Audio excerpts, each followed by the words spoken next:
have you ever encountered anybody? Do you believe there's anybody out there that doesn't play power games, manipulation, have shadows, have darkness in them?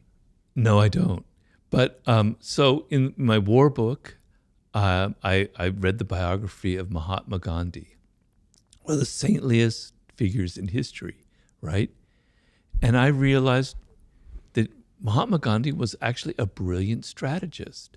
Now, I'm not saying his use of nonviolence and civil disobedience didn't come from the heart. He didn't mean it. He didn't actually believe in the peaceful method. He did. It was very sincere. But he was very strategic about it. And he planned a campaign, several campaigns like the Salt March in the 1920s, where he knew, for instance, that the English public was very liberal-minded. They had this ideal of themselves as being they weren't colonialists, they weren't imperialists. They were doing the best for the world. And he deliberately had these marches where he knew that they would be reading in their newspaper and seeing photographs of Indian people being beaten up by Englishmen and their Indian officers on the streets of wherever. It would have a terrible impact on the public. He thought in terms of strategy.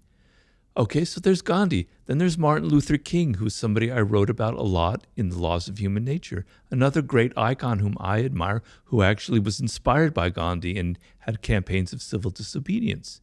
And there was a campaign, I believe it was in Montgomery or Selma, I can't remember which one, where he was getting fed up. They weren't getting very far in the civil rights movement. They were reaching a stalemate, and he was getting very frustrated.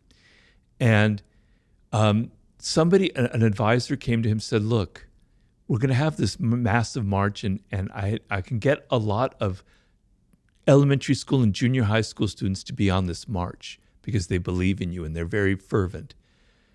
And I think it would be great. And his advisors go, God, you can't do that. You can't put 13-year-olds at risk. And Martin Luther King thought about it very deeply. He said, no, we're going to go ahead and do it. Because, damn it, I want the American public sitting in there all fat and watching their televisions to see these brutal, Bull Connor, the police chief then. I want to see these children being water hosed and beaten, and it's going to have an incredible impact.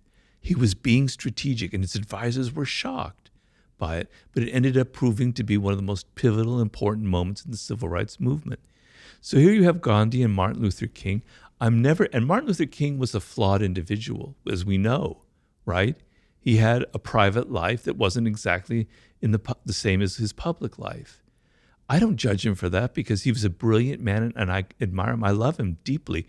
Reading his biography made me even admire him even more, seeing that he had a human, flawed side to him. But these are icons that we set up, and they reveal what I'm talking about in human nature. You can't escape it.